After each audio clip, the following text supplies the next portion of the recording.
Bismillahirrahmanirrahim. Assalamualaikum warahmatullahi wabarakatuh.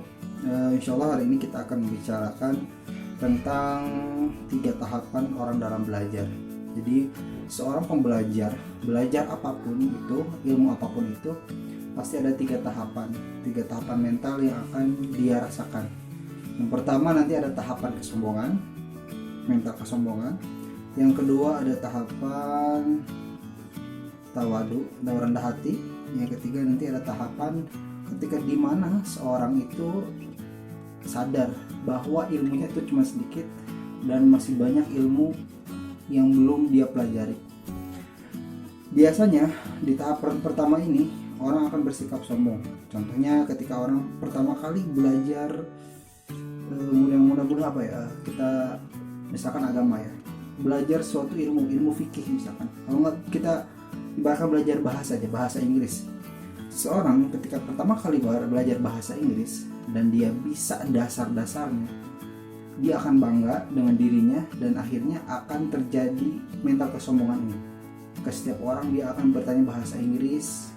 Ada orang yang salah berbahasa Inggris, dia koreksi, dia kritisi. Nah, itu tahapan kesombongan. Makanya wajar sekali di tahapan pertama ini banyak karena kesombongan tadi, banyak orang beranggapan merasa paling benar, merasa paling bagus dalam hal pelajarannya itu. Makanya di tahapan pertama ini jangan heran kalau kok baru belajar banyak orang yang sombong, karena ya itu memang begitu tahapannya. Orang merasa bangga, merasa hebat gitu. Jadi seperti itu. Jadi jangan, kalau ada orang yang pertama kali belajar agama atau hukum ilmu fikih, jangan heran kalau ada orang-orang yang gampang mengkafir-kafirkan, membid'ahkan, menyalah-nyalahkan. Tapi jangan heran. Yang kedua nanti ada namanya tahapan tawadu. Tawadu itu artinya berendah hati. Berendah hati karena dia sudah naik levelnya dalam belajarnya, maka dia akan rendah hati.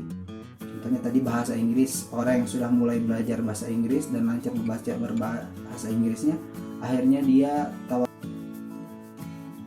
rendah hati. Setiap orang memilih siapakah yang bisa bahasa Inggris, maka dia akan bisa bahasa Inggris. Tapi kepada orang yang tidak bisa, dia tidak mungkin berbicara bahasa Inggris. Atau ada misalkan suatu guru atau seseorang yang berbicara bahasa Inggris terus salah. Nah, orang yang tahap kedua ini tidak langsung mengkritisi, tapi melihat dulu keadaannya, situasinya bagaimana.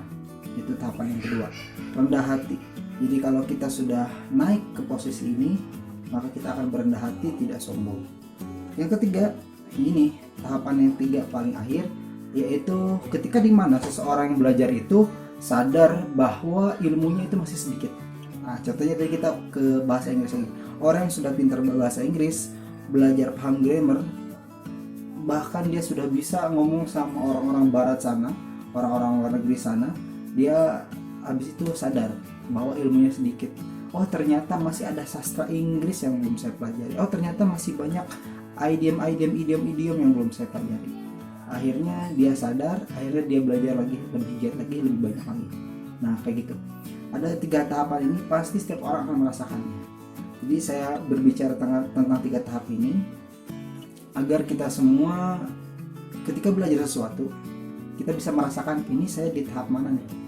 Kalau kita di tahap pertama sombong, kita langsung alihkan ke tahap kedua. Mental kitanya jangan sombong. Jangan ke siapapun kita berbicara A, B, C, D, harus A, harus B, harus C. Nah, kayak gitu. Jadi dilihat aja. Terus kalau kita melihat orang nih, oh kok gampang menyalahkan, kok gampang mengkritisi dengan seenaknya tapi ilmunya sedikit, ya udah, berarti kita bisa simpulkan itu berarti dia masih di tahap pertama. Jadi seperti itu. Jadi ada 3 tahapan ini, silahkan kita bareng-bareng koreksi dan evaluasi. Di tahap manakah kita sedang berada saat ini?